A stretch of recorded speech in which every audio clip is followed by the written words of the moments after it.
വെക്കുമ്പോൾ നല്ലതായിട്ട് ഒടിഞ്ഞൊടിഞ്ഞു പോവും. അത് മാത്രമല്ല ഇതിന്റെ അളവ് കുറച്ച് ഒന്ന് കൂടിയ ടൈപ്പില് ആവും. ഇത് നമുക്ക് പാനിൽ നിന്ന് മാറ്റാം. ഇനി നമുക്ക് സെയിം പാനിലേക്ക് 1 ടേബിൾ സ്പൂൺ എണ്ണ ഒഴിച്ചു കൊടുക്കാം. എണ്ണ നന്നായിട്ടൊന്ന് ചൂടായിട്ട് വരുമ്പോഴേക്ക് കുറച്ച് ബദാം ചേർക്കാം. അല്പം കപ്പലണ്ടിയും കൂടെ ചേർക്കാം.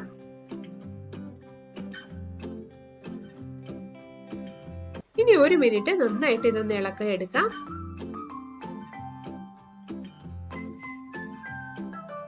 കുറച്ച് കാഷ്നട്ട് കൂടെ ചേർക്കാം. ചേർത്ത് ഒന്ന് ഇളക്കിയ ശേഷം കുറച്ച് കിസ്മിസും കൂടെ ചേർക്കാം.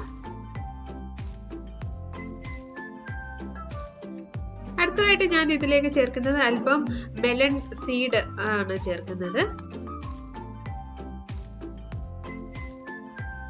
ഇത് ഓപ്ഷണൽ ആണ്, വേണമെങ്കിൽ ചേർത്താൽ